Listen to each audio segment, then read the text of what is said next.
Welcome back to This Week in Privacy, our weekly series where we discuss the latest updates with what we're working on within the Privacy Guides community and this week's top stories in the data privacy and cybersecurity space, including how lockdown mode thwarted forensics tools, Windows reconsidering their AI tools, and more. I am Nate, and joining me this week is Jordan. How are you doing, Jordan? I'm good, thanks. Happy to be here again, returning on the podcast. It's good to be back. Yeah, it's been a minute. Glad to have you back. It's exciting. Yes, a very exciting week this week. Indeed. Real quick, for those who don't know, Privacy Guides is a nonprofit which researches and shares privacy-related information and facilitates a community on our forum and Matrix where people can ask questions and get advice about staying private online and preserving their digital rights. This week, we are jumping straight into the news, and we're jumping straight in with a story about how the FBI could not get into a Washington Post reporter's phone because of lockdown mode. So this story is admittedly not super detailed. I mean, I guess it's about as detailed as one would expect. But let's see, oh, my screen popped off the stage. Sorry about that, y'all. Let me go ahead and add that back real quick. Oh, shoot. Hold on, I think I'm hitting the wrong button twice. Okay.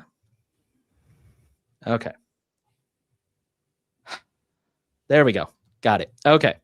So this story comes from 404 Media. Let me scroll up to the top here. And, the title, like I said, the title really says it all. So the FBI did have a warrant. That's a nice change of pace here. The FBI had a warrant, and they went to a Washington Post reporter's home and seized a bunch of devices. And specifically, they say that when they plugged in the iPhone to their forensics tool to try and extract information, they couldn't. There's some interesting stuff here that we talked about behind the scenes this week, and we were trying to figure out. They said there was a notification on the device's home screen that specifically said it's in lockdown mode.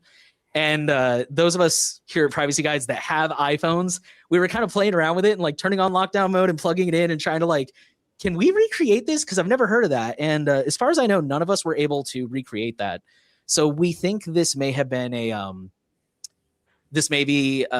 think this may be like something specific to that tool. Like maybe when you plug this thing into the forensics tool, it pops up and like, oh, lockdown mode is enabled or something.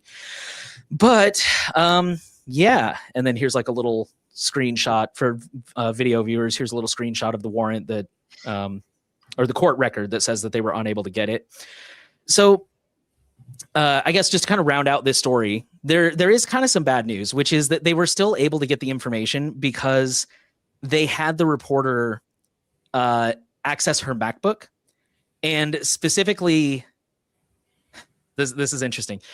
They told her to use Touch ID, or they asked her for a Touch ID or a password, which, for the record, I have it on good authority from a lawyer. You don't ever have to hand over your password. That is a violation of, I believe, the First and Fifth Amendment here in the U.S. But Touch ID they can do. They can make you like unlock the device or enter biometrics. You just never have to like specifically hand over your password. She said that she does not use biometrics, but investigators told her to try anyways. And they say when she applied her index finger to the fingerprint reader, the laptop unlocked. And then they were able to, it says they have not yet obtained a full image, but they did take photos and audio recordings of a conversation stored in Signal. So a lot of lessons to learn here. And I do wonder, not to be a judge or anything, but that's really not going to go over well. That she's like, oh, I don't use biometrics. And they're like, we'll do it anyways. And then it worked. So, is that going to be like who's that New York mayor that was like, oh, I lost my phone. And it's like, yeah, sure you did, buddy. Anyways. So this is, man, there's so many things to take away from this story. First of all, I guess to address the, I don't want to say elephant in the room, but to address the headline, these stories are useful because iPhone is closed source, right? And I think it's really cool to get this kind of insight and confirmation that things like lockdown mode do work, and they do provide that benefit that we're trusting them to provide. And I know that in a perfect world, we would use something open source, but I don't know. The point I'm getting at is regardless, it's still good to know that these things work, and it's good to have this kind of third-party confirmation, even if it's kind of unfortunate that it has to come that way. And the other thing that really jumped out at me is, like I said at the end there, they were still able to access Signal because her device was unlocked. And I think that's a really important thing to talk about, because a lot of the time we see this abused in the news or twisted in the news where they're like, oh my God, they accessed this person's Signal. And it's like, well, yeah, if the device is unlocked, of course they did. So these tools, all tools have limitations, right? There's no perfect tool out there, but it's important that we take it. First of all, it's important that we know that. So if you send anything, I've said in the past on other recordings that anything you put in a digital format, you should be prepared for the possibility that it may be, may end up in a data breach or something like that. So keep that in mind. But also, it's important to enable things like disappearing messages, and to keep in mind that there's only so much we can do from the endpoint itself. So I think those were kind of my takeaways from this story. Jordan, did you have an opportunity to read this story, and did you have any thoughts on it? Yes, definitely. It's good coverage there from you just there. But I think that one thing that was quite interesting about this story is the 404 Media article kind of goes into some more detail about the reason why. Like, I think we should talk a little bit about why lockdown mode is kind of able to thwart these sort of police forensic tools. And one of the most important things that the lockdown mode actually does is it disables the device connections. So if you connect your iPhone or iPad to a computer, the device needs to be unlocked. So without lockdown mode enabled, sometimes it can actually automatically connect to a computer without explicit approval. So that can allow mobile forensic tools like Graykey and Celebrite, which is like the common police forensic tools, to basically be able to extract information from the device. And we've seen this as well with Graphene OS. They have a similar setting in the settings where you can control the USB connection and allow, change the options that are required if you connect the device to another computer, right?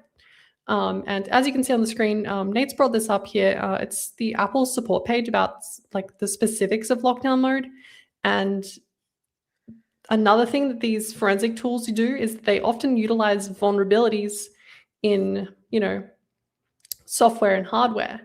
And with lockdown mode enabled, it kind of protects you on both fronts, right? Because it stops the device connections, which can sometimes be exploited with vulnerabilities, and also it disables a lot of these, quality of life features, but ones that are often used in exploits and vulnerabilities, such as like, complex web browsing like tools are disabled. In this case, it says certain complex web technologies are blocked, which might cause some websites to load more slowly or operate correctly. So, as well as, it disables some of the Apple services as well. So I think this is quite an interesting story to see that lockdown mode actually did provide quite a benefit to someone, especially in like quite a vulnerable position. It's good to always see that this tool that Apple has put out is actually helping journalists in the field. But it is another thing that's kind of a bit of an unfortunate thing with this case that Nate kind of talked about, was that they were kind of able to bypass the entire process because she had her MacBook with a Touch ID. And I think it'd be really good if you could, Nate, if you could elaborate a little bit. You said there was laws around the First and Fifth Amendment. Could you maybe go into what exactly that means and why Touch ID can kind of bypass that? Yeah. Real quick, thank you for mentioning graphene, because officially privacy guides, our top recommendation for a phone will always be a graphene phone, because it really does have the best privacy, the best security. But there's lots of reasons people may want to use an iPhone. Like there are some countries where pixels are not available and things like that. But yeah, graphene has some very granular controls over the USB port. But Yeah, so the First and Fifth Amendment here in the U.S., the first 10, I believe it is. It's been a while since I was in school. The first 10 amendments in the U.S. Constitution are called the Bill of Rights, and they were, I think, the first 10 that like existed when the U.S. was founded.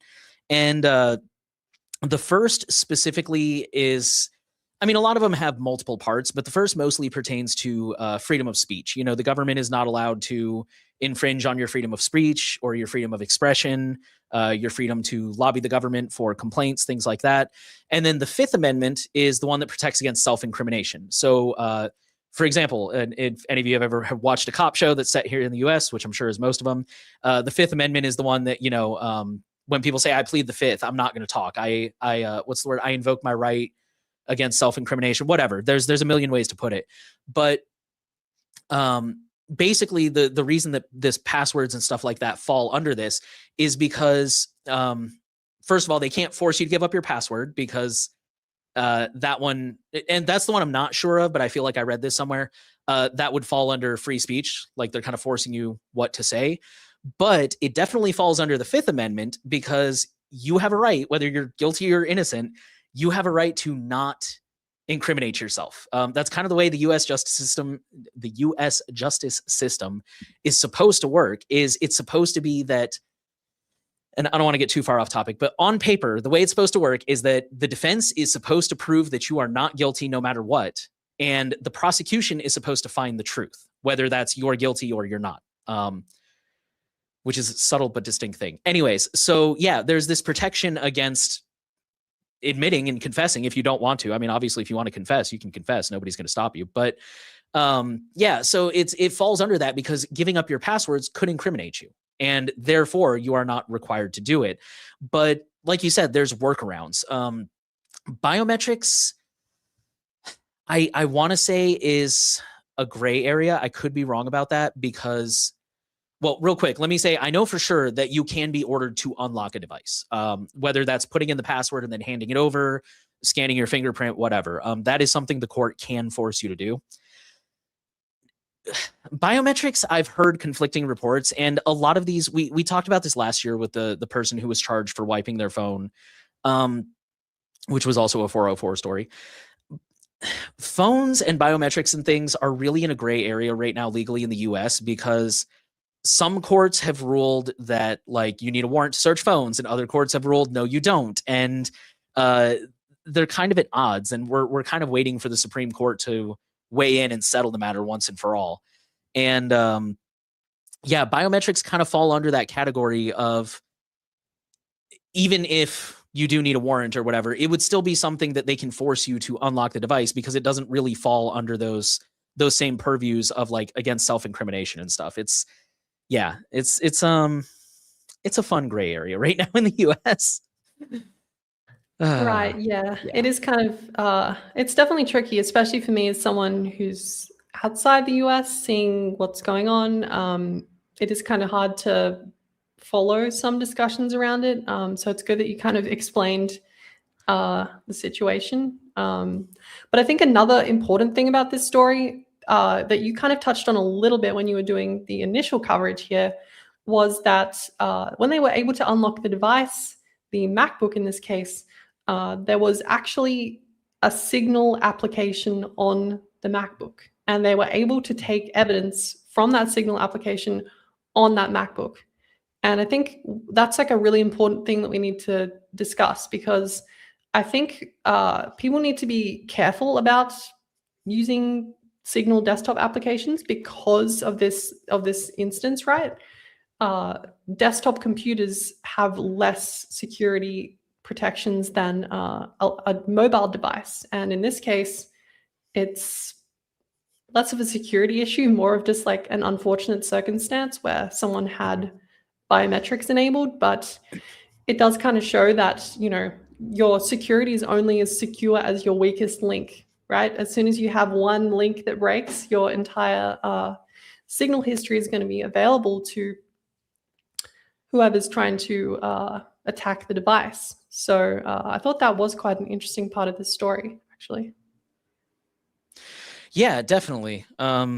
It's Yeah, and you're definitely 100% right. Like I heard I forget who it was, but somebody on Firewalls Don't Stop Dragons was talking about phones are almost like, from a security perspective, it's almost like we took all the lessons that we learned from computers and integrated them into smartphones. So smartphones are, for example, like smartphones rarely have their updates mess up. I'm going to take a fun little pot shot at Windows here. When I bought my first Windows 8 computer, brand new, fresh out of the box, I opened it, I booted it up, and it failed to install and had to reboot, and it got it on the second try. But uh, I've never seen anything like that happen with a phone, right? Like phones almost never don't update, and they have significantly better security all around. They have better sandboxing and all kinds of stuff. I'm not really an expert on phones, but I know they're significantly more secure. But even so, yeah, I think it just kind of goes back to not just the security, because there's so many aspects of it. Like that certainly is a good point that desktop devices are generally less secure, but also just being mindful of backups, right? Like backups are a good thing to have, especially in the privacy community. We're really big fans of not using the cloud, generally speaking. And it's like, okay, that's great. But what happens if, there's a house fire, or there's a flood or anything? What happens if you get robbed? Especially like I need to buy a new one. I used to have a little external portable hard drive that was my backup drive. And the first thing I did was encrypt it, because I knew, I'm like, if somebody breaks in, they can grab that right off the desk and go. Like there's no friction to stealing that at all. So, yeah, just keeping in mind all the endpoints, and we talk about that.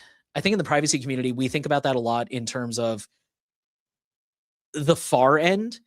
Like I see a lot of people who criticize encrypted email because they're like, oh, most people don't use encrypted email. So, it might be encrypted while it's in your inbox, but it's still unencrypted in their inbox. And which is a valid but different argument. But the point is, like, we don't always think about it in the context of, okay, but now there's a second copy of your data on your end of things sitting on that external hard drive on the desk, or sitting on that computer, synced up through Signal or whatever, that's less secure. Or, some people run a NOS and they use, what is it, like Sync Thing to sync their data. And it's like, okay, now you've got this constantly running 24/7 device sitting in the corner that's syncing all your calendar, your contacts, your data. So yeah, it's really important to, when you do that threat modeling and you start building your security posture, I guess we'll call it, it's important to have that moment where you stop and think about every step of the chain. What happens if this gets compromised? If this threat happens, break in, flood, it's really important to think about that whole picture and not just think like, okay, I'm using Signal, I'm good. So Yeah, definitely. Your security needs to be like very your plan needs to be very clear and multi-layered. But I think another thing that's also kind of important in this story is the person that had their iPhone seized. It was actually only an iPhone 13, which isn't, one of the latest generations of iPhones that has more of those hardware security features like the iPhone 17, which has MTE, memory tagging enforcement. So it's interesting that even an iPhone 13 with lockdown mode enabled was able to block these sort of forensic tools, which I think kind of shows the power of lockdown mode itself, actually, because you would expect an older device is probably more likely to be exploited because of its age, right, through hardware vulnerabilities and stuff like that. And because it doesn't have that updated hardware, it's kind of surprising. So that was another thing that was quite surprising to me in this story. yeah, I think I missed that part. Thank you for bringing that up. I did see people mention that. Now that you mention it, I saw people talking about an iPhone 13 with lockdown mode, but I for some reason my brain didn't make the connection. um, yeah, and it's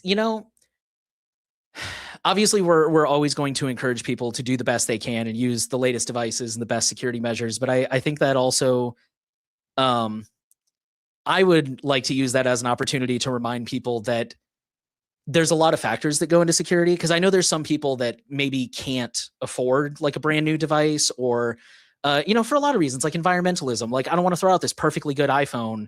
I don't know if the iPhone 13 is still getting updates, but I assume so if lockdown mode work. But my point being, like, I'm one of those people. Like, I have a Pixel 6a, and I plan on using it probably until next year when it stops getting updates. And it's when that happens, I want to get the latest Pixel so I can get all these nice hardware features. But I think that's just what I'm getting at is that's part of threat modeling as well. Is like, will this meet my needs? Will it? Is this? Am I doing enough to protect myself? And I think sometimes we can feel like we always have to do more because privacy. There's always more to do in privacy. There's always new tools, new ways to improve your privacy. Unfortunately, new threats popping up. But that's one of the reasons that we do threat modeling is to try and make sure that we are hitting those goals. We are doing what we need to protect our data. And yeah, I guess what I'm getting at is as long as you're fulfilling your threat model, it's okay to give yourself some grace if you're not going as hardcore as you would like to. Keep going, keep trying to get there. But as long as you are meeting your threat model, and that doesn't necessarily mean you have to run out and buy the latest thing because now it's got this new hardware feature. But try to if you can. Again, I want to reiterate that. But this is why threat modeling works. Exactly. Yeah. And on the topic of protecting your data, let's head into this new story here. And this is Notepad++ update feature hijacked by Chinese state hackers for months.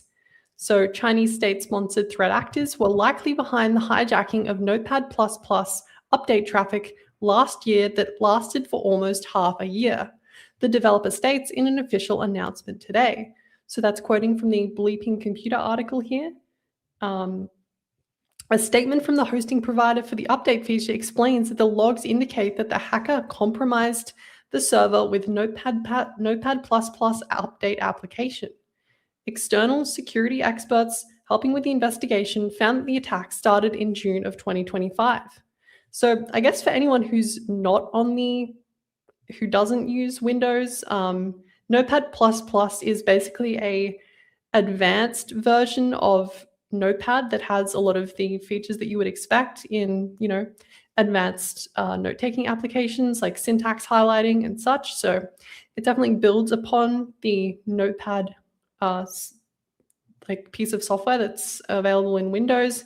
It's basically like a fully featured alternative to that. And it's actually extremely popular. So that's why it's extremely concerning that the update feature has been hijacked by Chinese state hackers.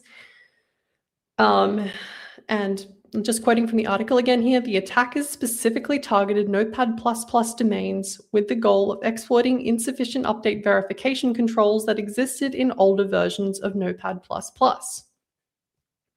So basically in December, Notepad++ released version 8.8.9, which addressed a security weakness in its WinGUP update tool, after multiple researchers reported the updater would receive malicious packages instead of legitimate ones. And there was a great post on Mastodon that I saw by security researcher Kevin Beaumont, where he warned that at least 3 organizations were affected by these update hijacks, which were followed by hands-on reconnaissance activity on the network. So yeah, this is kind of a pretty concerning story, especially because it's such a popular piece of software. Like a lot of people on Windows that are editing text files will be using this software. So it is kind of concerning, but just handing it off to you here, Nate. What are your thoughts so far?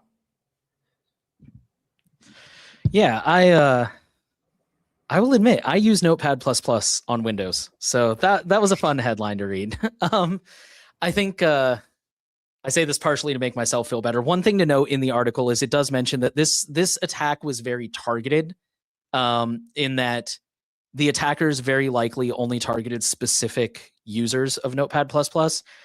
So probably, hopefully not me, but they could have just as easily targeted me, right? And actually, real quick on that note, I think here at the bottom of this article, there's some links. They talk about this group called Rapid7 that did research on this, and they released a technical analysis of the malware, and they do include how to check and see if you were compromised. I believe they included what is it?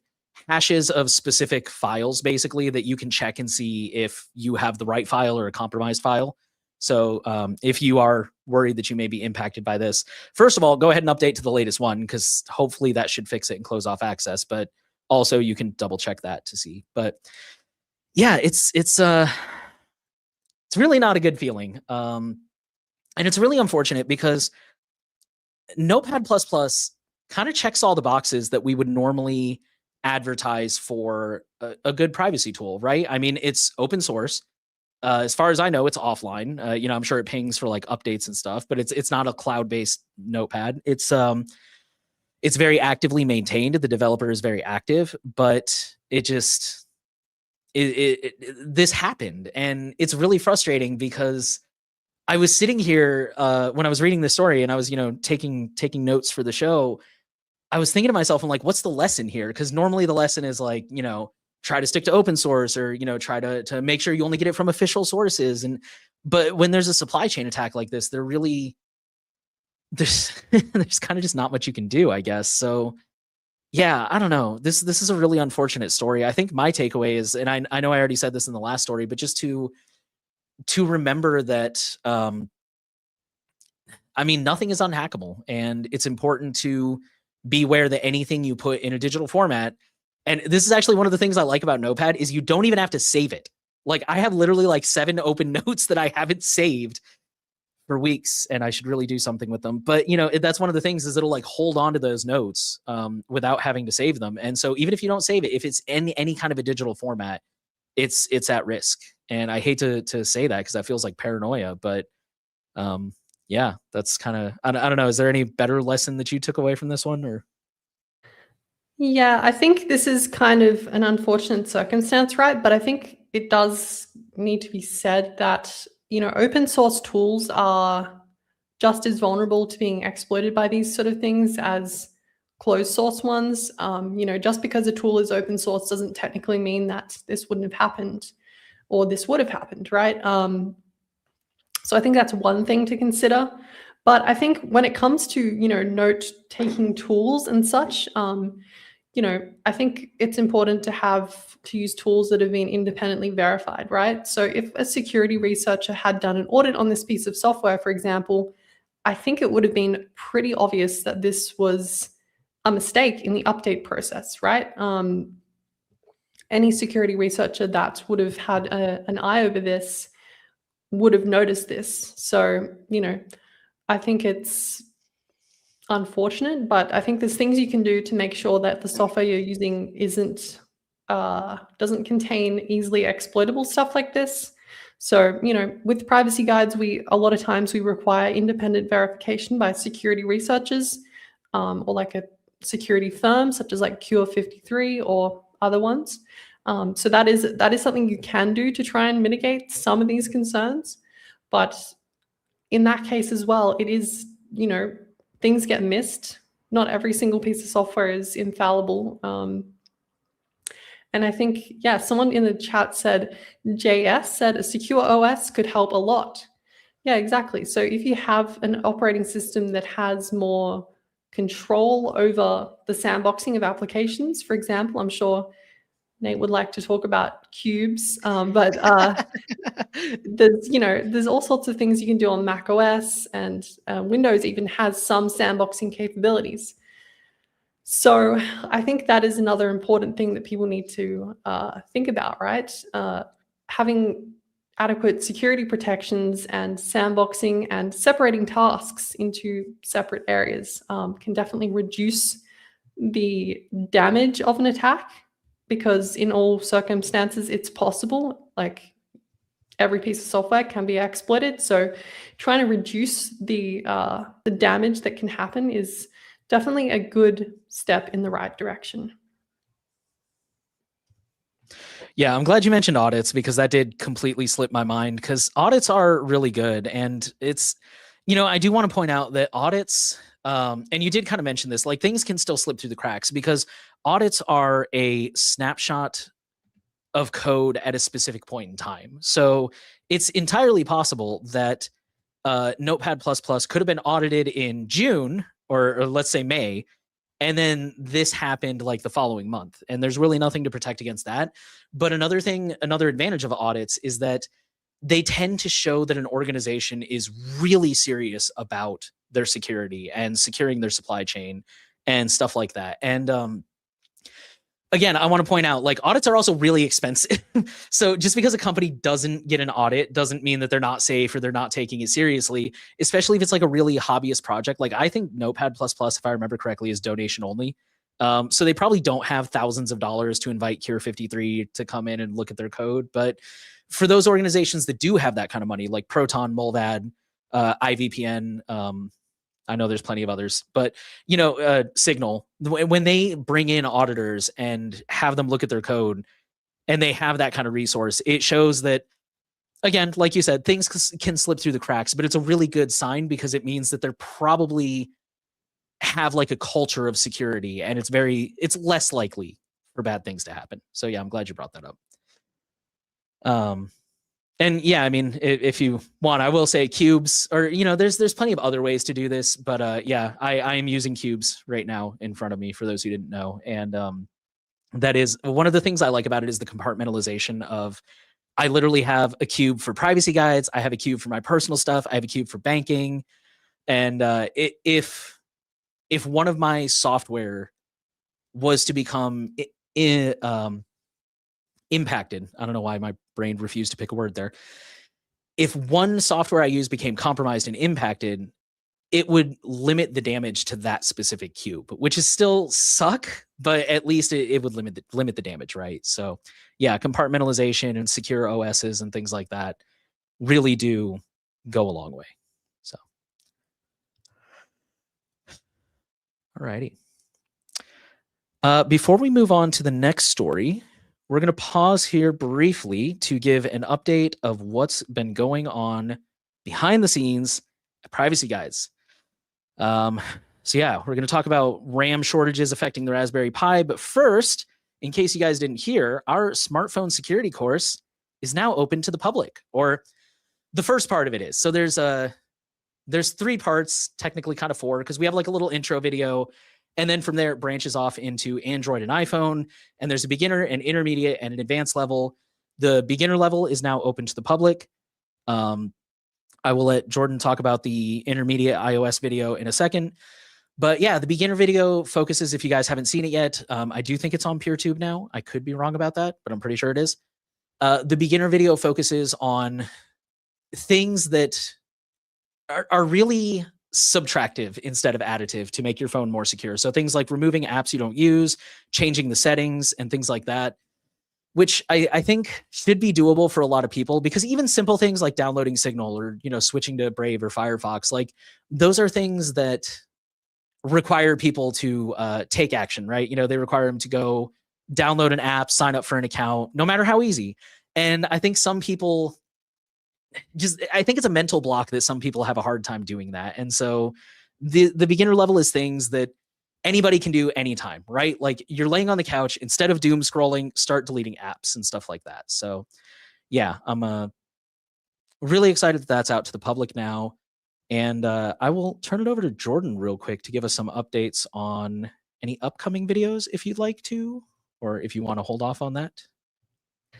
Yeah, thanks. So I guess, yeah, like Nate said, we've got the intermediate smartphone security guides coming out soon, and we've already got the Android version done, and the iOS one is pretty close as well. So I'm hoping possibly early next week we can get that published for members.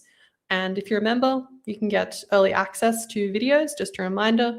And that was sort of covering, I guess I should say, this whole smartphone security course has been written by Nate, and overall direction by Nate here, which I think he did a great job with.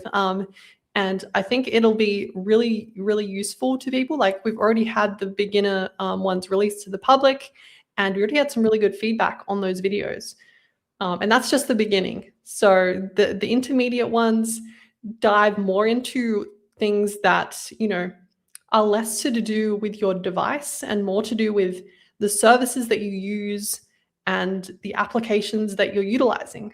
So for instance, moving to encrypted email providers instead of using a plain text one like Gmail. I'm not going to give too much away just because I don't want to spoil the video, but we also do go into some of the things on Android, such as alternative app stores. So if you're interested in that sort of thing, you're not all the way into the advanced area. Definitely look out for those videos next week, and we should have the advanced series coming out shortly after that as well, because that's, you know, quite a bit shorter than the intermediate ones. And Nate's kind of been on fire here. He's been like writing so many videos up and sending the footage over to me. So we've also got another video in the works, which is the private messaging video, which we're working on. There's also, I guess we haven't released, have we released this yet? We're also working on a video about private browsing. I'm not sure if that's actually released yet. Is it, Nate? That's a good question. The wheels are turning. I know, because you've sent me the preview versions, but I don't know if we've published those to members yet. We're gonna have to follow up on that one. I don't think we have. All right, then. I guess members, be ready for that. That'll be coming out hopefully after the stream if we can line everything up. But that's also done. So that was another video that Nate's scripted and put together, the footage and recorded. And that was another really interesting video, I think, which is going to be useful for people, you know, to send to people that are stuck using Chrome or that have misconceptions about the private mode on Chrome, because it's called incognito mode, but you're not really very incognito. So I think that'll be an interesting video for some people to send to their relatives, family, friends, you know, get people moving off Chrome. I think it's one of the easiest things you can get people to switch, you know, instead of Chrome, use Firefox, you know, instead of using incognito mode, you could use Molvad browser instead. And that's really a private way to browse the internet. So that's kind of what it's looking like. We've got that. Look out for the private messaging video. That's what we'll be working on next week. And yeah, I guess I can throw it back to you, Nate. Is there any other things that we've been working on this week? I know we've got a few more news articles coming out this weekend. I try really hard throughout the week. I will collect news stories that I'm like, oh, this is important enough that I think we should write a brief about it, but it's not necessarily important enough to put in the podcast. And I keep telling myself every day, I'm like, all right, just take, 10 minutes, 20 minutes, write up a little quick short thing about this. And then for some reason, by the time I get done with my work for the day, I'm so tired. So my point being, I end up like stacking them all towards the end of the week, and I really shouldn't do that. But yeah, it's we do have a bunch of those coming out, maybe half a dozen or so. And some of those are for me, some are from Freya, who's one of our regular writers. So I think that's about it. Yeah, and just to real quick, just to kind of address it, some of these videos we're putting out right now, I think are very entry level. And I think they're really good for sharing with your friends and family who maybe are not as excited about privacy as you are, or maybe, I don't know. I think most of you guys probably do a really good job of like sharing the stuff with your friends and family, but I guess it's just something you can share with people. But the point I'm getting at is, don't worry, we will still be doing plenty of like really advanced stuff in the future for, whatever your tech level is. So if you're thinking like, man, these are really entry level stuff, it's honestly because we kind of looked at our library of content and went, oh, we haven't covered a lot of the really basic stuff. So that's kind of what we're doing. And we're definitely going to get back into other stuff as we go. I think probably sooner than later here, actually, probably after this next video, I would imagine we'll maybe look into doing something a little bit more high level. So. Yeah, I think one other thing that's, I guess we can touch on now, which should be coming out at least, I would say, in the next month or so. We're working on another section of the website. So if I think people should kind of get hyped for that. There's been a lot of work behind the scenes from Em, who's been working a lot on a separate section. I don't think I'll go into too much detail about it here because there's, it's still all being finalized, but it's definitely being worked on. And I think this is going to be kind of a pretty big year for privacy guides because we're expanding in so many exciting ways. So I'm really excited to see how that pans out. Yeah, definitely. Em has been super, super busy working on that. And I've seen like the outlines of how that is going to be structured, but I haven't seen what I'm trying to get at is I'm excited to see it. I think it's going to be awesome. I know she's been working really hard on it, and yeah, it's going to be great. One more thing real quick before we jump into the next story is JS left another comment here about private browsing. Said Brave has a pretty good strategy with having ad block included. Yeah, it's really Jonah and I touched on this in last week's episode, but I think in my experience, one of the best ways to try and nudge people towards privacy tools is, rather than focusing on the privacy and the security benefit, treat that as like a bonus and focus on how it makes their life easier. Like, I've had really good success with getting people to try password managers because I happen to be in the room when they're trying to log into something and they're like, oh my God, what was my password for this website again? And I'm just like, hey, you want to know how to never forget your password again? And, I run into those people 6 months later and they're like, oh my God, this is amazing. How did I live without this? So yeah, definitely. I've gotten people to switch to Brave doing that exact same thing. People are, I saw two people in a Discord room I was in having a conversation where they're like, oh my God, the ads on this website are obnoxious. I'm like, have you tried it in Brave? And like 30 minutes later, they're like, oh my God, Brave fixed it. This is awesome. So yeah, that is one thing Brave has going for it. But I know there's probably ways to recreate that in something like Firefox as well. So yeah, I just wanted to mention that. Yeah, it's kind of surprising to see what people will put up with on the modern web, like full page ads, auto playing video ads. Like, oh my goodness, it's a wasteland out there. Dude, I had to turn it off on YouTube the other day for something. I can't remember what it was. It was our intro video. I wanted to make sure that the end cards were, click here to go to Android, click here to go to iOS. Quick note for other Brave users. And I wasn't seeing the end cards. And I'm like, did we not put end cards on there? And so I turned off my Brave shields. I guess I had some optional thing turned on that got rid of the end cards. But while the Brave shield was off, there was literally like a 1 minute pre-roll ad to start the video. There was an ad on the side. There was an ad below that. There was an ad at the bottom of the video. I'm just like, oh my God, how do people put up with this? It was so bad. Oh, yeah. So definitely, I don't know how people live like that. Speaking of bad things, there is being an ongoing RAM crisis. And I don't know if you've seen that, but one of our previous team members, Kevin, he wrote an article about like the whole RAM crisis that's going on. And unfortunately, that has now started to affect Raspberry Pi. So Raspberry Pis have received another price hike in the last 2 months. And basically, the more RAM the board has, the more its price is increasing.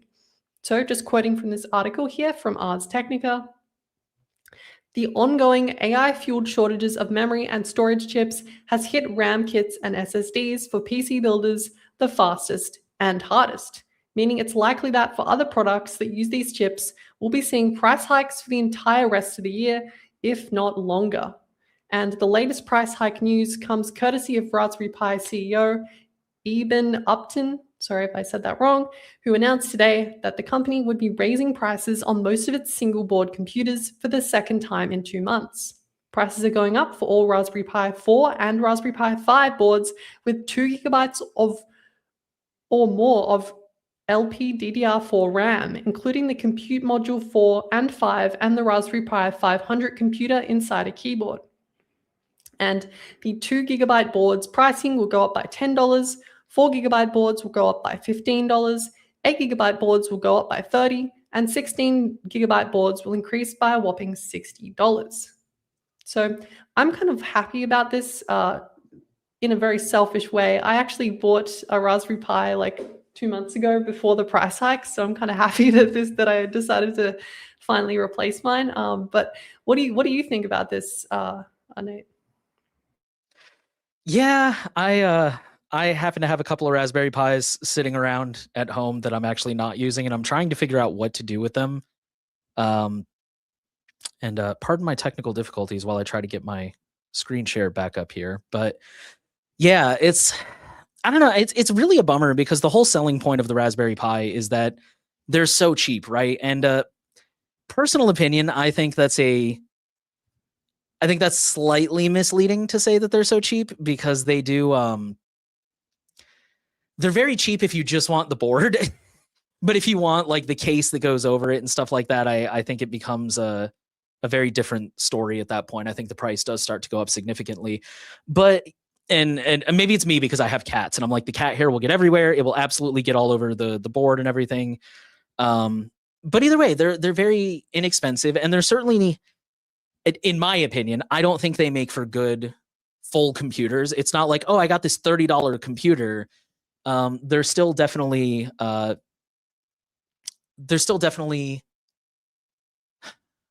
they're made for very specific tasks, is what I'm trying to say.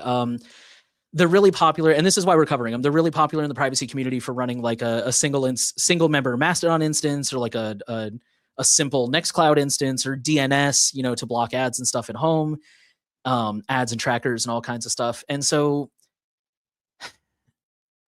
this to me, sorry, I know I'm rambling a little bit, but this to me touches on a larger issue that I've been trying to figure out how to put into words and address for several years now, which is the idea of privacy as a privilege. Because it is really unfortunate when you have to pay for privacy. Like kind of going back to phones, right? We talk about something like Graphene OS. And Graphene OS is only available on a Pixel, which is a several $100 phone, which is still cheaper than an iPhone. But it's not a cheap phone. And again, certain areas can't get Pixels, and so it's almost like you have to be privileged enough to have the money and live in the right area to get a Graphene phone. And that's really unfortunate. But at the same time, things like Raspberry Pis, things like VPN servers, those things cost money, and you can't pay the rent for your office by like, I don't know, telling the landlord how to use Signal, right? Like that's just not how the world works. So it's the point I'm getting at is it's really unfortunate to see this price go up on these very reasonably priced tools that are designed to help, or maybe they're not designed to, but they're very good for helping people reclaim control of their data. And it's really unfortunate to see that barrier to entry go up, even if it's only a little bit. But at the same time, it's like, I don't know, some things just cost money, and that's an unfortunate reality of especially this situation right now. So yeah. I think this is just another good reason to really dislike AI. Like this is the reason why all of this stuff is becoming more expensive. Like there's all these AI CEOs, tech companies, they're buying up all the RAM, they're buying up all the SSDs for running AI models, because they need all that memory to train and to run all these models, right? It's not and I think we've kind of seen this for a while with Raspberry Pi. It's kind of been a continuing drama with Raspberry Pi. They keep kind of, I don't know if you've noticed, but over the last couple of generations of Raspberry Pi, it's like they've been pushing the price up and up and up, and it's got to a point where, I was looking at like I had an original Raspberry Pi from like 2012, like a Model B, and it finally died this year after 14 years of dedicated service. So I had to replace it, right? And there was nothing that was really the same price as what I'd paid for that original Raspberry Pi. I think I only paid like $25 for that original Raspberry Pi. Sounds I guess about right. I could have bought like a Raspberry Pi like mini one. But I think it's still, I think it's a problem with affordability, right? And I think Raspberry Pi has kind of been becoming more and more unaffordable as time goes on. And I'm not sure if the pricing is justifiable, in my opinion. I think there's plenty of alternative options to Raspberry Pi. Unfortunately, it does come with, downsides such as software support not being as good, and, just general community support not being as good. But I think, there's definitely, bargains to be found. Like JS in the chat said, I bought a mini PC, 16 gigabytes of RAM, and 100 Intel CPU for 160 USD. Exactly.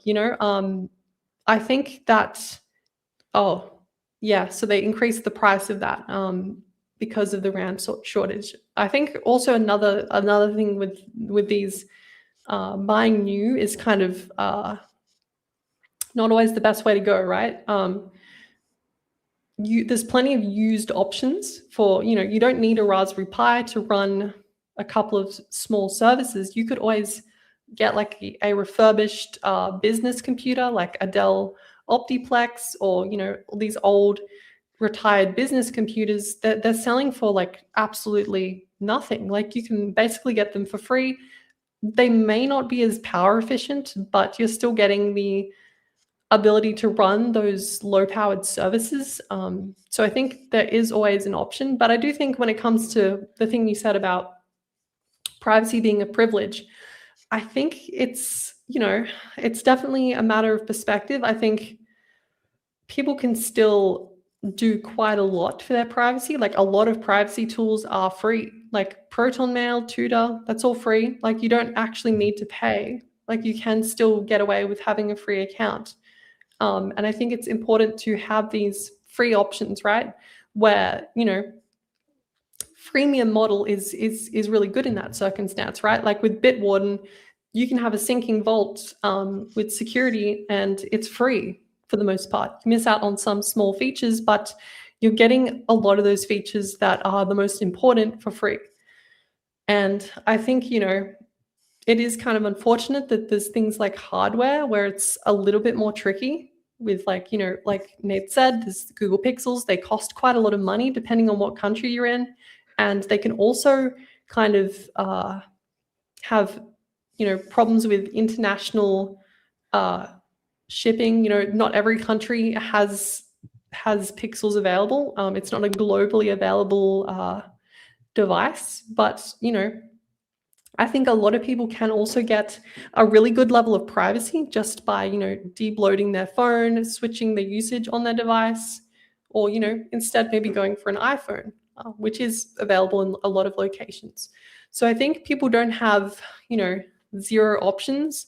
But I do think if you do want that highest level of security and privacy, you definitely are going to need to shell out some money for the hardware. But I think when it comes to software, we have a lot of good free options. There's a bunch of examples like the Tor browser. You can, browse anonymously for free. It doesn't cost money. But a lot of that is supported by Tor network operators who, do this for the love of the game. Like they're not in this to make money. They're doing it to promote, the free internet, to allow people to access information.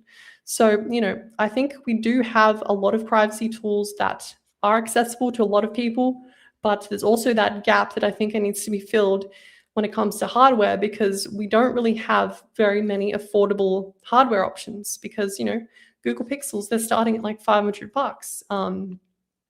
And it's kind of hard to shell out that much money. A lot of people don't have that much expendable income to just drop on a phone. That's why a lot of people, they go with carrier plans, like they pay their phone off every month. So, I think we do need to be thinking about the accessibility of things, and it'll be good if there was another phone option that was similar security to a Google Pixel that, would allow people to do the same thing, but with a much more affordable price. But right now, we don't really seem to have that.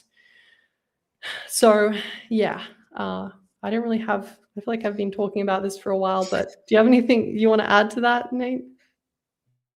No, that's fine. I mean, I ramble plenty. No, and yeah, just to back up what you said, you're absolutely right. Like there is so much in privacy that can be done for free or cheap, like Signal and encrypted email and but it's just it's unfortunate that once you start getting to those higher and those things do so much, like at over I how am I trying to word this? It's the whole like what is it, the Pareto principle, like 80-20 rule, that 80% of anything comes from 20% of action, like 80% of your income comes from 20% of your customers or whatever. And I think 20% of the privacy stuff you do, like switching browsers, switching communication methods, blocking ads, all that kind of stuff, probably gets you 80% of the way there. But then there are some things that just, again, like VPNs. There are a handful of, I would argue, very reputable free VPNs, but they're also horribly slow and very limited on their capabilities. And it's like you were saying, it's unfortunate that once you start getting to those higher levels of like really, I guess perfecting, for lack of a better word, like perfecting your privacy, because obviously privacy is a journey. We'll never really get there. There's no such thing as perfect privacy. But once you start really doing those advanced things, like you mentioned, switching to a graphene phone, like there's significant barriers, and it's very unfortunate, I feel like. But yeah, I don't know. Yeah, I think you kind of summed up all my thoughts on this one. It's unfortunate, and yeah, it's another reason to be mad at AI because yeah, this is, oh my god, yeah, I'm so mad. Everything's so expensive right now, and you and I were talking before the recording about maybe yes, the rain cloud, perfect. We were talking before the recording that maybe I might need to get a new computer, and my wife, she's been having some issues with her Pop OS laptop, which it's not System 76. It's literally like a different ThinkPad that has Pop OS on it, and thankfully we found some stuff online that we could install, and it helps with the power management. And so that can has been kicked down the road. But yeah, now is not a good time to need new computers. So frustrating. So Yeah, I'm truly sorry to anyone who needs to buy an SSD or RAM right now. I still need to buy a rough backup drive. Yeah, I do wonder. I wonder if hard drives are affected. That'd be interesting. I was going to say, I think hard drives are significantly less affected, if at all. So it's probably not that big a deal. But yeah, that's frustrating. Okay. We do have one more story real quick, and I think I got my screen share fixed here. And this is about Microsoft and their use of AI. Is it going to work? Oh, hold on one moment. Yeah, so this is actually potentially some good news, which is that Microsoft is apparently, allegedly, reconsidering how much AI they are cramming into Windows. So for those who are fortunate enough not to have to deal with Windows 11, Microsoft, on the topic of AI and raising prices and everything, Microsoft is part of the problem because they have been cramming AI aggressively into everything you could possibly imagine. Like, I'm going to get really niche with my references here, but if you guys have ever seen the show The IT Crowd, which if you haven't, you should because it's hilarious. But in the first season of The IT Crowd, and I didn't notice this until I rewatched it years later, there's EFF stickers literally everywhere. And I found out later that's because Cory Doctorow was one of the advisors on that show, and he was, I believe, a board member at EFF at the time. So he just stuck stickers everywhere. And then in season 2, there's significantly less stickers because I think even the EFF told him to chill out. So that's basically what Microsoft has been doing with AI, is anything you can think of, they're slapping AI on it. And this has not gone over well at all, because numerous studies are coming out showing that most people, at best, do not care about AI. Most people either hate it or they're completely indifferent. There are very few people that are excited about AI. And Microsoft is finally getting that memo. Oh, man. Where do we even begin? Apparently, there's Copilot is integrated into Notepad for some reason, on the topic of why people use Notepad++ earlier. It's in Paint, which I guess that one I kind of understand a little bit better for generative AI, but I don't know if I want a powerful image editor, I'll probably go with Photoshop or something. I don't know. I'm getting off topic, but anyways, I'm just pointing out how deeply they've shoved AI into everything. Most notably, many of the privacy veterans will remember Recall, which is like one of the most horrifying privacy invasions of the last several years, probably. I said one of, for the record. It's definitely not the worst, but it's up there. Which, real quick, for those who don't know, it's literally an AI that takes a shot of your screen, a screenshot, every like couple of minutes or couple of seconds. And the idea is that you're supposed to be able to type into your computer like, oh, what was that website that had the green shoes that I was looking at or whatever? And it would go through and it would be like, oh, that was this link on Amazon. The problem is it was so poorly thought out that it didn't redact social security numbers, passwords. It did redact Netflix, though. So we know where Microsoft's priorities were. Anyways, all this hatred aside, real quick, just to round off that saga for anyone who wasn't there was so much pushback that Microsoft did actually delay it a whole year to try and fix it. And by fix, I'm going to put that in heavy quotations because they made it less obviously terrible, but it was still pretty bad. But anyways, according to, so this article is pretty light on details. I do want to acknowledge that up front, but this comes from Windows Central, and they have unnamed sources that work at Microsoft who basically said Microsoft is reconsidering a lot of things. Unfortunately, I don't think most of it's going away from the way this article's worded. They said they have paused work on any additional Copilot buttons for inbox apps for now. I do believe there are a few things that they're still going to go ahead with, like semantic search, agentic workspace, Windows machine learning, and Windows AI APIs. Microsoft believes that these under the hood AI efforts are still important for app developers and users, even though nobody wants an agentic AI workstation, but whatever.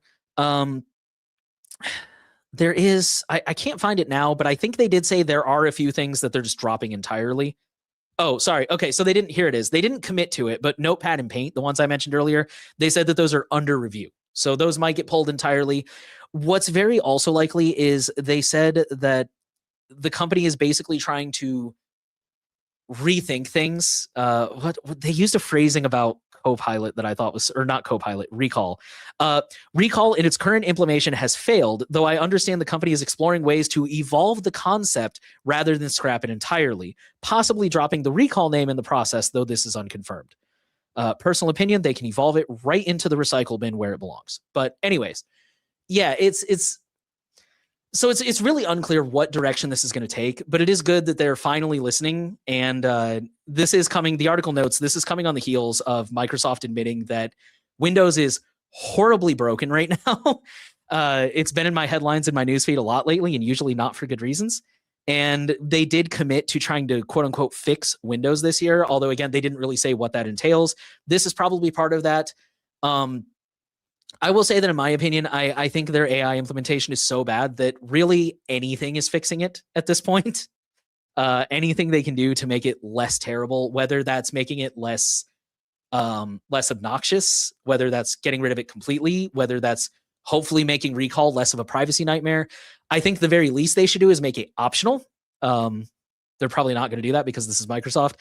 I guess I'll just say that. I don't really have high hopes that this is going to be revolutionary. But I am hoping that they can make it less terrible. I really think, I don't want to say that's the only direction they can go in because this is Microsoft. They can definitely find ways to surprise us, but I definitely don't have hopes for them to like actually make this good in any way. I just hope they'll find a way to make it not so bad. I think those are kind of my thoughts on this one. Do you have anything you want to add to this, Jordan? I think you're lucky enough not to be subjected to the nightmare that is Windows 11, but I don't know if you still have any thoughts.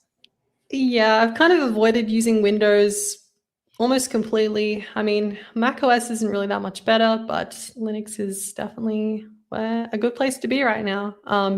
So I think that's, yeah, I agree with everything you were saying. You know, it is kind of frustrating that like Microsoft is working on stuff that seemingly not that many people are actually interested in, like, you know, adding all these AI recall features and Copilot things. I think, you know, Microsoft is kind of realizing, yeah, we're going to have to actually add features to the operating system that our users actually want. You know, like we don't just have to add silly like AI integrations. I really hope that, you know, this is a sign that the AI bubble is finally going to, you know, explode because, you know, these companies aren't getting the returns on their investments they were looking for, right? They're probably dumping a huge amount of money into developing these features and kind of going all in on AI. Because I know, like, I've seen the CEO of Microsoft, he was saying, you know, they're going all in on agentic operating systems and utilizing all these new, you know, developing all these new AI integrations. And I think it's finally good to see them realize that, you know, the majority of people are not really interested in this and that they're going to start scaling it back because, yeah, it's, I guess we should also talk about this from a privacy perspective. You know, I think it goes without saying, you know, an agentic operating system, an operating system that is basically sharing a lot of information about your system with a third party. Because in a lot of cases, this processing isn't done locally. You know, a lot of the processing that is done for these agentic systems is actually being sent to a third-party service. And this is kind of terrible for a lot of reasons because, you know, information that you thought was private and was local on your computer is then basically being broadcast onto the internet. Like, I know a really good thing to think about this, right, is let's say you're talking to someone on Signal on a Windows computer and they've got some agentic operating system features running at the same time, that could be recording you, that could be monitoring your call, and it could be saving that or sending it to a third-party server, which is breaking the privacy of Signal. You're just adding a listener on the other end. You're just sending this information to a third-party server. So I think at least some people that care about their privacy have been saying this, but I think it's good that in general people aren't that interested in this, because if this was to become more popular and available on operating systems, it would kind of be a nightmare. It would kind of be a privacy nightmare, because then you don't really know with what you're sending to another person is actually private, or if it's being sent to a third-party server. So I'm just happy that Microsoft is realizing that this is a bad idea. Maybe it's not for the same reasons that we care about, which is, it being a privacy nightmare and destroying any sense of privacy that people have. But it's good either way. I think we can take this win. Yeah, for sure. And that's something that's in the back of my head too when I talk about, I said like hopefully this will be optional and it'll be like less terrible. But even optionally, it's so Microsoft is or Windows, I mean, is such a notoriously leaky operating system from a privacy perspective. And I think I posted it in a group chat with my friends. I don't think I posted it in the privacy guides chat, but a few weeks ago, I may have mentioned it on here actually. A few weeks ago, I realized that for some reason my Windows computer hadn't updated since version like 23H2 or something. It was whatever version just stopped getting support in November. And so I was like, okay, I need to sit down. I need to figure this out because I want to make sure I'm getting those security updates. And I had to jump through many, many hoops. I had to chase down all kinds of issues. Eventually, I did get it to update. Everything went smooth. But then because it was an update, it's introduced all these new features, and it was basically like a whole new computer. So I had to go through and I had to use, for the record, not all of these are equal. So this is not like a broad endorsement, but I have very specific third-party scripts and tools that I trust to like de-bloat some of this Microsoft stuff. And I swear to God, it was like an hour-long process to go through. And I only have like 3 of them that I use, but to go through all 3 of them and run them to like get rid of the telemetry, get rid of the AI, get rid of this, get rid of that. And it was such, and that was, I'm not even talking about the whole like updating process. I'm talking about just that part of going through, making sure all the settings that I want turned off are off, making sure that these scripts run, checking the scripts and making sure I know what they do and I'm okay with it. And just, it was so obnoxious. And it's like, it shouldn't be this ridiculous to use a computer without giving up all my privacy, plus the kitchen sink, plus the neighbor's kitchen sink. Like, it's insane. And so going back to what you were saying about AI, is that's my concern, is that even if they roll this out in a form where it's optional, does that only mean optional to the, like on the end user facing, like what's the word I'm looking for? Like, where it seems optional, but in the background, it's still submitting data. It's still collecting data. And I'm sure it's less than, if it was running in agentic mode, or if Recall was taking those screenshots every 3 minutes or whatever it is. But it still just worries me that it's like, yeah, but this thing could still be running in the background, potentially introducing vulnerabilities, potentially sending more data than it should be back to Microsoft, or, and that's what worries me. And it's such a shame. As somebody who grew up on Windows, like, I'm not a Windows fanboy by any measure, but I mean, let's be real, like Macs are really expensive. And I mean, I guess now they're about the same because Mac is the only one that can afford to eat the price hike on RAM.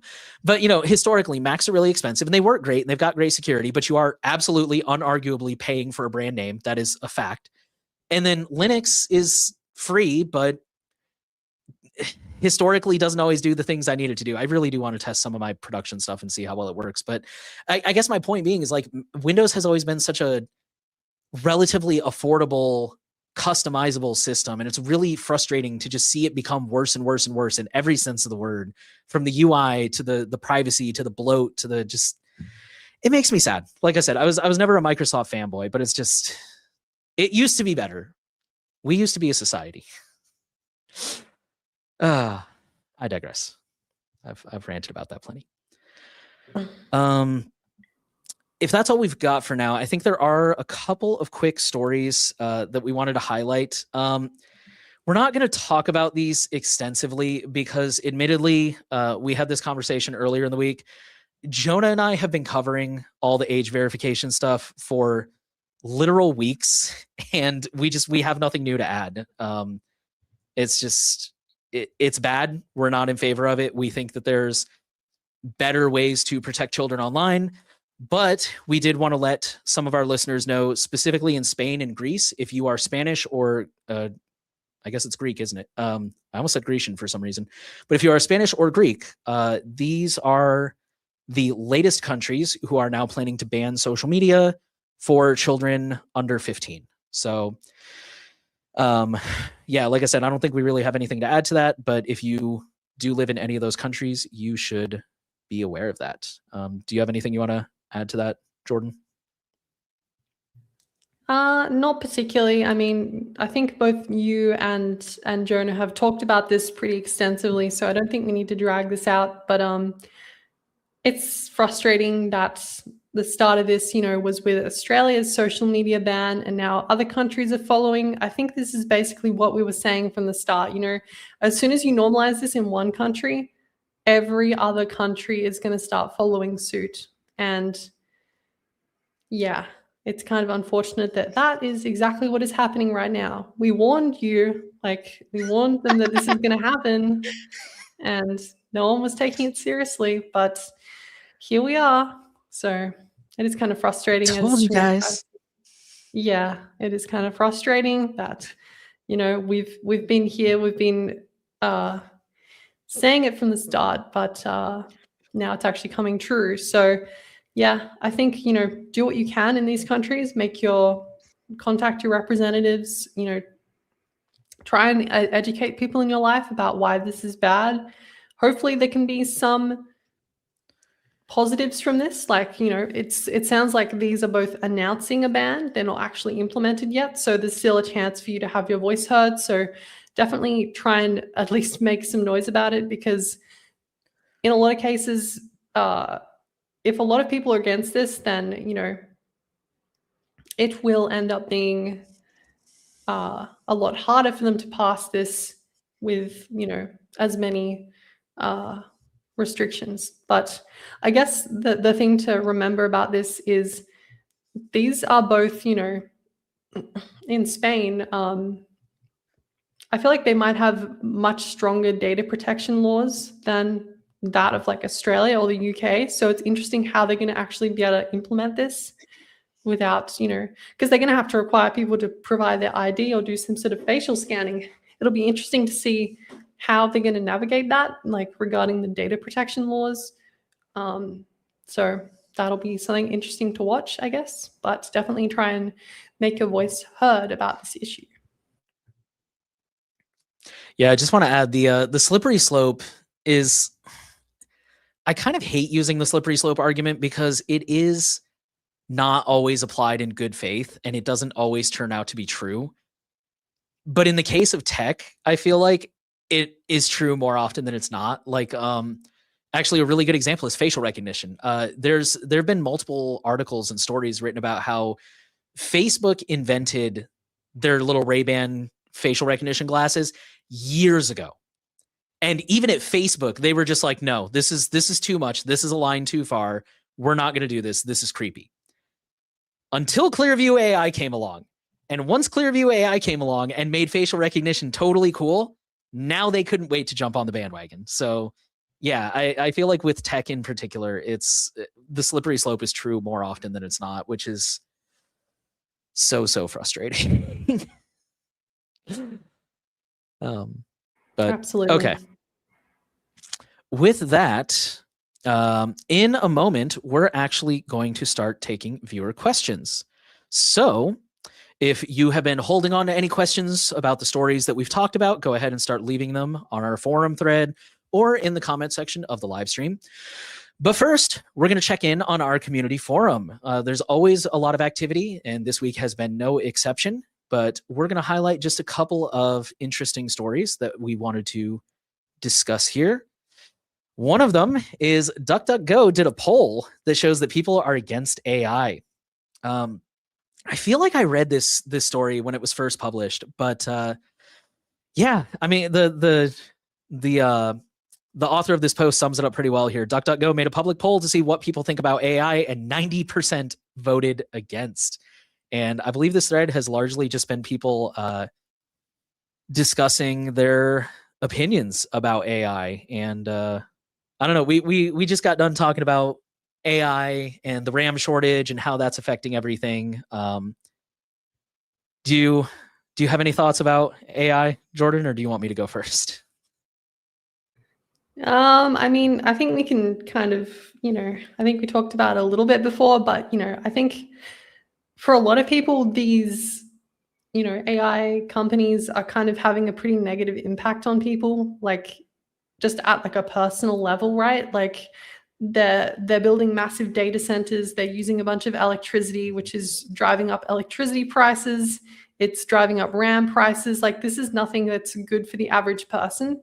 And all for, my cool little chatbot I can talk to whenever I want. Like, is the benefit really worth the cost? And I think for a lot of times people are saying, maybe not. This is not really that useful. So I don't know. It could just be there could be a bias in the sample here.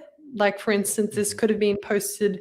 I did see it being posted on Mastodon, which means, it's kind of people on Mastodon don't like AI. So that definitely could have skewed the results a little bit. But I think it's still an interesting idea, right? To see and to have a poll go out like that.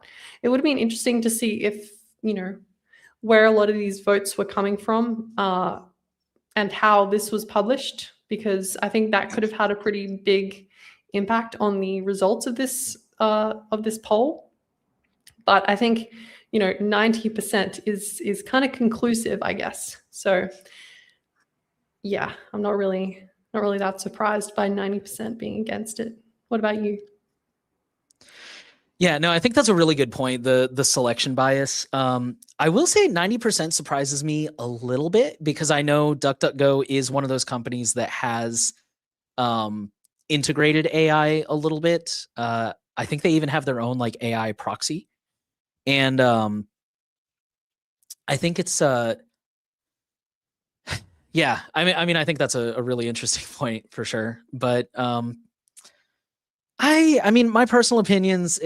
I definitely like. We mentioned this on a previous episode. I like what the point that M made a few weeks ago about AI in its current form cannot be private because it scrapes up so much user data from people who probably didn't consent, and I think this is one of the this is one of the sorry, I'm trying to put my thoughts in order. This is a thing that I've said before is I think there's certain things about AI that are technical problems in the sense that they can be solved. Can be, will they? I don't know, but they can be things like the energy usage. I think that in time, I think AI will become more energy efficient simply because the financial incentive is there to, make it cost less money. Or maybe find more sustainable ways to power that energy. I wish they would open up more solar farms instead of nuclear plants, but I don't know. I digress. But then I think there's the much harder problems that I'm not sure if we'll ever be able to tackle, which are things like compensating the people for the data collected, the training sets, things of that nature. And I think those are, yeah, I think those are the things that are, like I said, going to be harder to solve if solvable at all. And yeah, I think not to be pedantic, but I know there's also a really good discussion to be made about the difference between, because AI is just such a blanket term that we're applying to everything nowadays. And I think there's useful types of AI, like machine learning, that's being used for medical research and stuff like that, versus the generative AI that's, drying up an entire lake just to make everybody on Facebook look like Studio Ghibli. And yeah, I think it's really unfortunate that, I don't know. It's just really unfortunate. I think, and also as a creative type myself, I'm really annoyed that AI is taking away all the fun jobs like making music and writing stories and and making videos, and instead of taking away the crap jobs that nobody wants to do, it's really unfortunate. I think it's one of those things that could be good, but probably it definitely is not right now. And I don't know if we'll ever address those difficult questions for sure, but that's really unfortunate. Yeah, I think one thing to think about when it comes to this AI stuff is I'm not really sure if it could be done in an ethical way, right? Because basically the whole, like, I don't know if you saw, there was like an article that I saw about Sam Altman, and he was saying if there was a stop to the wholesale scraping of the internet for AI training, then these AI companies literally wouldn't be able to exist, because the data that's required to train these models is basically done by scraping the entire internet, right?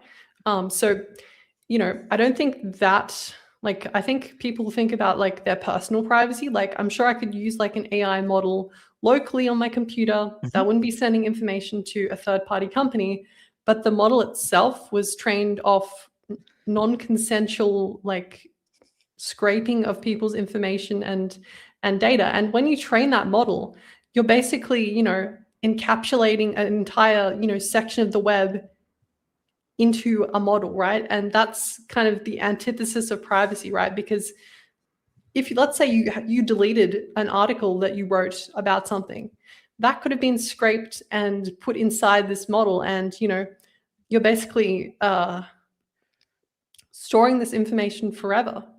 And, you know, it's also storing and scraping a lot of personal information as well. So, you know, it's kind of problematic. I think there's not really any good way to do this. Like, I'm sure maybe there's a possibility that someone's made an AI model based on only publicly available and consensual data, but I'm sure it's not very good and as useful as the ones that have scraped the entire internet, right? So, you know, I think I'm not even certain that, you know, if we were able to use completely consensual data and also have, you know, use renewable energy, I think it's just kind of a waste of electricity as well. Like, electricity is not infinite. Like, it has an impact on the grid. Just delivering electricity to people is producing carbon. So I don't know. I don't think that it's, I guess maybe our opinions differ slightly on this. But I think, yeah, there's definitely, in my opinion, not really any ethical way to do it that respects everybody in the process. That's just my opinion. No, and I kind of agree with you, because that was something that I said when I first mentioned this, is like, maybe, and that's why I say those like less technical problems I think are harder to solve, because like you were saying, maybe we could, like, I know Creative Commons is working on a license that basically says, yes, I'm okay with AI training on this data. But what if so few people opt into that it can't create a good AI model? And so there is no ethical way to do that. And you know, you mentioned the idea of like, or maybe I just heard you say this, but like, we can't even like really remove training data. You know, we can't, like, we could remove it from the next iteration when they run the AI and update it, but we can't really reliably say that, like, oh, I want this data removed from the model. And because of that, it kind of doesn't respect like the right to be forgotten, which to me is personally is a really big deal to me, because I think one of the most harmful things about the permanent digital record that we have nowadays is that people have almost lost their ability to grow. Like, um, all the older listeners will be with me on this one. I grew up pre-internet, not super pre-internet. I think we got internet when I was in my teens, but you know, it definitely wasn't like it is now. Like, social media was not a thing until I was in high school. I think Facebook came out when I was in college. So I grew up in a world where you say dumb things, you do dumb things, you get in trouble for that, but then you grow and you learn not to do those dumb things. And I don't want to sound too political, but I feel like we're in a world now where you say something dumb, and no matter how long ago it was, it lives there. And so somebody will go like, and I guess I'm kind of sort of talking about cancel culture, but I don't mean it in that context. It's, you know, you say something and somebody will go dig up a tweet from 10 years ago. And it's like, oh, here's something really bad you said. And it's like, okay, but I don't believe that anymore. I've grown, I've changed, or, you know, it was a stupid, edgy joke that didn't land well, or whatever it was. And it doesn't give us that freedom to grow and like move on. And I feel like that's a concern with AI, even though it may not necessarily like directly trace back to you. It's just, I don't like that idea of something that you don't want out there anymore because you don't believe that anymore and you've moved on, that's still stuck in the training data. So I don't know. That's why I said like maybe those harder issues don't have a solution. Maybe they don't. I don't know. But yeah, I think those are the harder issues to tackle if they can be tackled at all. So all right. There was another thread that we had written down to take a look at. This one, the title says Android recommendations should reflect real life, not just worst case threat models. And this author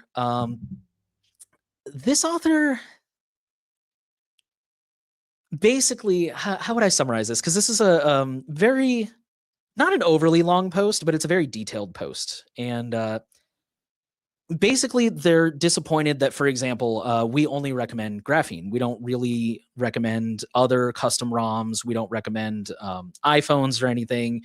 And, you know, he mentions some of the stuff that we talked about earlier, like, you know, some people don't want to buy a Pixel because it's from Google and they don't want to buy a Google device, even if they could, you know, buy it secondhand, or Pixels aren't sold in their country. Pixels are out of their price range, and graphene doesn't offer parental control options. I definitely have a lot of thoughts on this one. Do you need a minute to formulate some thoughts, or do you want to go first? No, definitely take it from here. Okay, so yeah, I think, and I'm going to try to paraphrase something I saw Jonah say, and I hope I paraphrase this right. So I apologize, Jonah, if I get this wrong. But I think with websites like privacy guides, what we try to do is we're trying to give people the ideal answer. And I think, I will say this is my personal opinion, but I hopefully I'm getting it kind of close here. I think there's always going to be exceptions. So when we say, you know, like this person pointed out, when we say like, yeah, the best, and I went on a little bit of a rant about this morning, actually, on the forum. Two things can be real even when they're contradictory. Graphene can be the best option for privacy and security, but I think there's also situations where it's perfectly valid that you can't or won't do that because, again, not sold in your country, out of your price range. And I think in those situations, it's really important to, or maybe not in those situations. I think it's just important to realize that, you know, we can't possibly, especially when we make something that is being mass broadcast, like a website or like a, you know, a podcast like this one. There's always going to be exceptions. There's always going to be people who have perfectly legitimate reasons that they can't do something. And I think the reason we suggest these perfect tools is kind of like the idea of like, try to get as close to this as you can. But yeah, I mean, I think, obviously I'm going to defend our choices. You know, I think there's a reason for the suggestions that we make, but yeah, I guess it's just I guess what I'm trying to get at is I understand where this person's coming from, that there's always going to be exceptions to the rule and reasons that somebody can't do something specific like that. But I don't think that necessarily makes the advice we give wrong, personally. But it's, yeah, we can't possibly cater to every single exception, every single threat model. We're trying to give advice that we're hoping will work for the vast majority of people in one way or another. And if nothing else, I think hopefully it will kind of give you a direction to aim towards. And so when you can see, especially, this is something I really like about the Privacy Guide's website, it tells you why we recommend these tools. So when you can see like, oh, we recommend Pixels because they have very good hardware security, you know, they have this, they have that. And if you say, okay, well, I can't get a Pixel, but what else can I find that checks most of these boxes? Or which of these boxes can I look at that are important to me, and I can go find something that checks those boxes. So yeah, I think that's where I land. This was a very popular post. It's got 157 replies. Holy cow. Was there anything you wanted to add to that? I think this kind of goes back to some of the discussion that we had about, like, you know, you were saying like privacy is a privilege, like people who have money can afford these things. I think, yeah, it is kind of interesting and important to at least discuss. I think that's like a good purpose of the forum in this case, right? Like people can discuss these less perfect tools in a place where, you know, people can be critical and talk about it. But I think, you know, the the the the recommendations on the website are kind of like, you know, meant to be like the most ideal ones. I know I've certainly used the forum, like I've been interested in another tool and I've been like, I wonder what the people in the privacy guides forum have said about it, because, you know, they're probably looked into it pretty hard. You know, people are scrutinizing things a lot. So I think just because something isn't listed on the recommendations doesn't mean that it's not something you can't use. For instance, I use a bunch of stuff that's not recommended by the website. Doesn't mean that it's the wrong option. It just depends on your specific use case, right? So yeah, I agree with your what you were saying there. But yeah, I think this is definitely an interesting forum thread to have a read. I'm not sure if I agree entirely with what this person is saying. I think, you know, stuff like headphone jacks and physical SIM slots and SD card slots are, you know, somewhat novelties. I find that they're not super important. I think the most important thing should be, you know, the security of the device, if you can. So even if there was, you know, a cheaper device that, you know, could run something that is more private than stock Android, I think that would be better. But yeah, it's kind of unfortunate that like Fairphone has got devices that they sell, but they're also pretty expensive and they're only available in Europe. So it kind of limits the availability of that, and they don't seem to take security as seriously as the graphene people. So yeah, I don't know. It's kind of an unfortunate circumstance, I guess. I mean, I don't use an Android device daily. I do have one, but I just prefer an iPhone, just because, you know, it just works best for me. It's not recommended on the website, but it's something you can do instead. And I don't know. I think people need to make decisions for their circumstances, and you don't have to 100% follow everything that we recommend. It's kind of up to you to make up your own mind on things. Yeah, for sure. Yeah, I don't think I have anything to add to that. So I guess we'll hop into answering questions now. Unfortunately, it looks like we didn't get any questions on the forum thread. I know we've some weeks we kind of wait a little bit longer than others to pick headline stories just to see if there's anything particularly obvious that jumps out at us as like, oh, this should definitely be the headline story. And I don't know if this week people just didn't have enough time or what, but yeah, it looks like there's not too much there. But let's go ahead and address some of the questions in the chat here. And let's see. Excuse me. I guess I'll take this one. This person, I don't think has a display name. That or my computer is not showing it. But I guess we'll say anonymous. So this is actually in regard to a question from last week. They asked if I had a chance to review the OPSEC Bible. So last week, somebody asked about this website called the OPSEC Bible. I took a look at it. I don't know if Jonah did. Jonah's really busy. He may or may not have. I don't really feel like the website was for me. I kind of want to reiterate what I said when you first asked about this website, which is I think it's great that there's I think it's great that there's different levels of things that cater to different people. Because I think there's some people that when you go up to them and say, you have to use graphene, you have to use simple X, you have to use cubes, they're just going to stop listening. And that may be unfortunate. That may not be in their best interest. That may be a mistake, but that is what they're going to do. Is they're going to stop listening and walk away. And I think that's kind of where some other projects come in to try to kind of make it a little bit easier for people to get started on privacy. And I think some people, most people, I hope, but I think some people will, once they start getting into privacy, they'll realize like, oh, this is actually a lot more achievable than it sounds. And I can go, I talked about threat models earlier. Like, I'm a big fan of going above and beyond if you can. A threat model, in my opinion, is kind of more of a minimum. Like, do this minimum to keep yourself safe, but feel free to go past that if you want to. And I think it's great for people who want to go past that and want to learn how to do some of the more advanced stuff and use some of the more secure options out there for whatever reason. And so I don't really have an issue with sites that push the more hardcore things, but I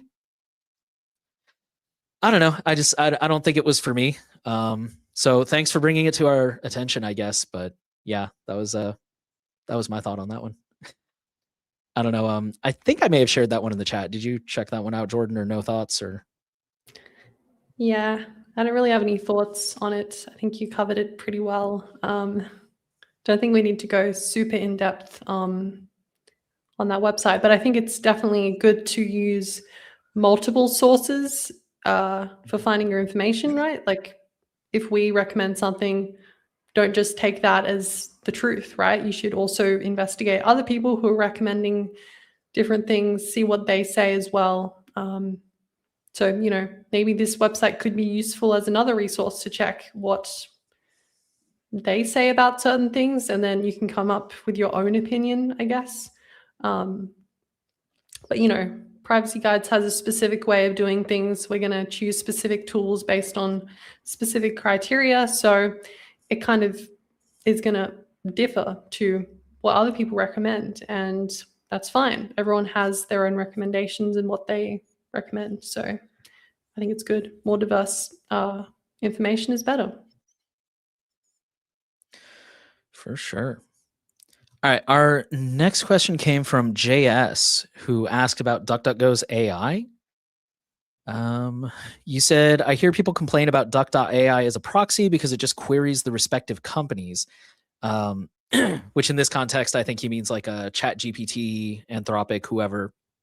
And you say, isn't this the same thing that private search engines do? From Privacy Guides, quote, DuckDuckGo does not log your searches for product improvement purposes, or does log your searches, but not your IP address or any other PII. Yes,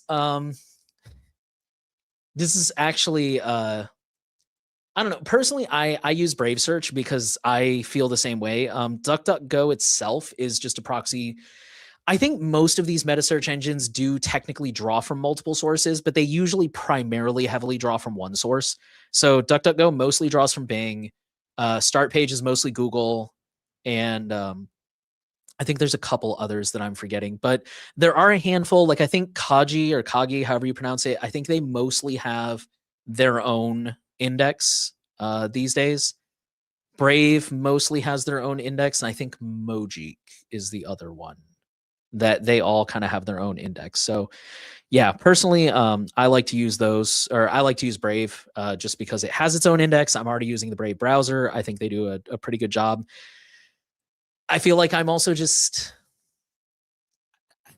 I feel like maybe it's something about me and knowing how to use search engines the right way, quote unquote, the right way. But because I hear some people will get off of Google and they'll switch to like DuckDuckGo or Start Page and they'll be like, oh, the results just aren't the same. To which, number one, yeah, Google is personalizing your results because they're stalking you.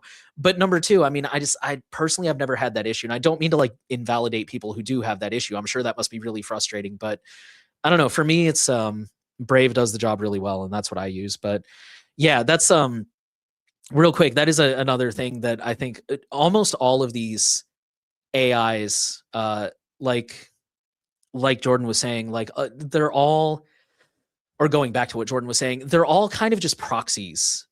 Brave's Leo, Proton's Lumo, and done in such a way that it's a little bit more private for the end user, but at the end of the day, they're still using ChatGPT or Claude or, you know, whoever else. And so they still kind of do suffer from the same privacy problems of scraping data that they morally probably shouldn't have.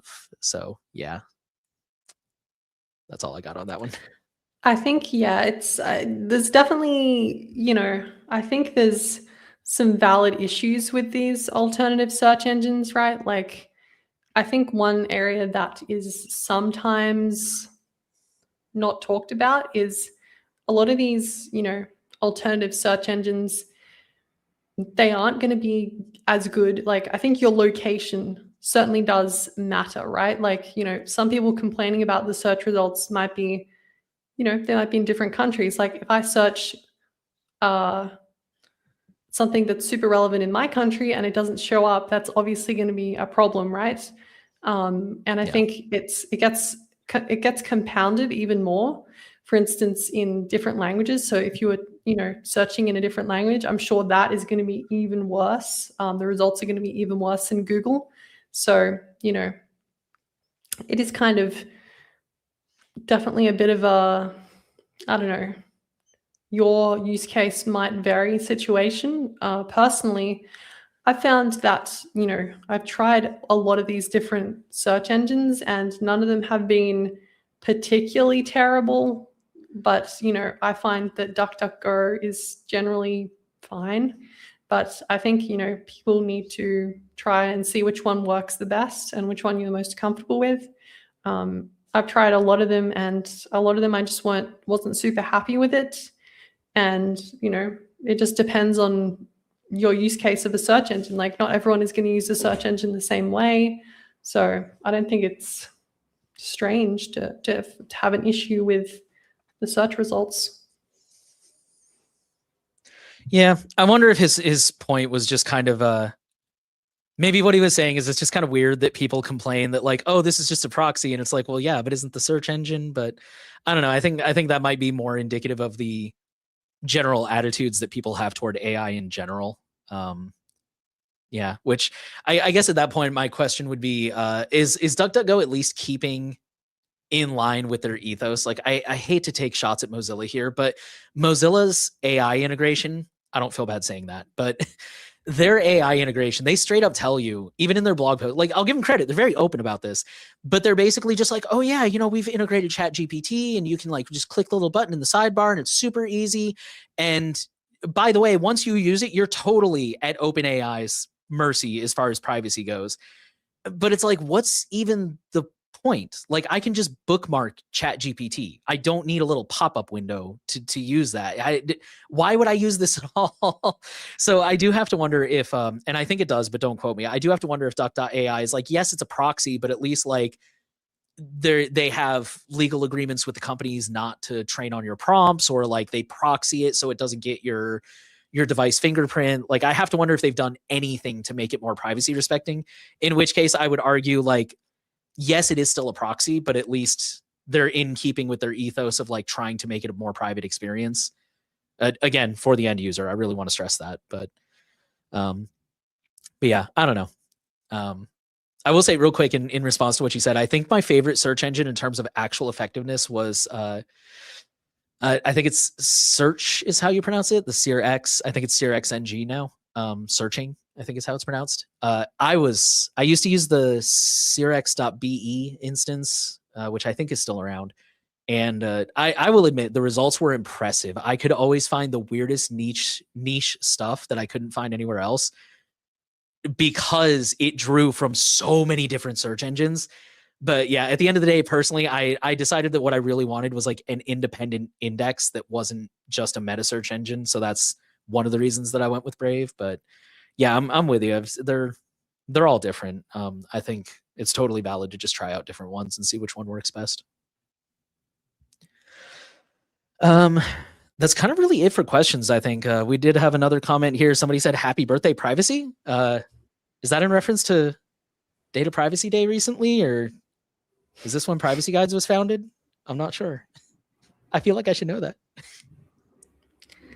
Yeah, I don't know. It seems an interesting comment to make. thanks, I think. You know, I will take this as an excuse to go get some cake after this. I'm down. We'll put it on the company card. I don't have a company card. Jonah, I want a company card. I'm kidding. I just like saying random stuff. And then, yeah, one last person left a comment when we were talking about AI. They said use local AI instead. Yeah, I think local AI is probably going to be best for, again, end user privacy, especially because a lot of them you can completely firewall them on your computer or your device and they never have to touch the internet. But again, we were also talking, I know I'm like really beating it over the head lately, but just the idea of like it's still trained on, you know, user data that may not have been consensually collected in a lot of cases. There's several ongoing lawsuits about this very issue right now of copyrighted works that, and actually you mentioned it earlier and I completely forgot to bring it up, but I think that's so funny that Sam Altman is like, oh, well, if we can't steal copyrighted material, then we don't have a business. And it's like, okay, like, could you imagine a drug dealer using that in court? Like, well, Your Honor, if I can't cook meth, then I don't have a business. And it's like, well, meth is illegal. So that sounds like a you problem. Like, that's insane that they're even trying to use that as a defense. And it's like, well, if I can't steal everybody's property, then I don't have a business. It's like, then you don't have a business. That's how it works. Sorry. I know I'm ranting a little bit, but I just, the nerve to use that. All right. I think that's all we got this week. So let me pull up my notes here. All right, so all the updates from this week in privacy are already shared on the blog, actually. We have actually, in case you guys didn't know, we now are sending the blog post out at the same time that we start streaming. So if you want, you can go sign up for the newsletter and subscribe on your favorite RSS reader, and you will get a reminder. There's a link to the StreamYard stream right there in the newsletter, so it's a really easy way to get a reminder and start watching. For people who prefer audio, we offer an audio podcast available on all podcast platforms and RSS, and the video will also be synced to PeerTube. These will be after the fact. Privacy Guides is an impartial, nonprofit organization that is focused on building a strong privacy advocacy community and delivering the best digital privacy and consumer technology rights advice on the internet. If you want to support our mission, you can make a donation on our website, privacyguides.org. To make a donation, click the red heart icon located in the top right corner of the page. You can contribute using standard fiat currency via debit or credit card, or opt to donate anonymously using Monero or your favorite cryptocurrency. Becoming a paid member unlocks exclusive perks like early access to video content and priority during the This Week in Privacy live stream Q&A. You'll also get a cool badge on your profile in the forum and the warm, fuzzy feeling of supporting independent media. Thank you guys so much for tuning in this week, and we will be back next week with more news. Bye, everybody.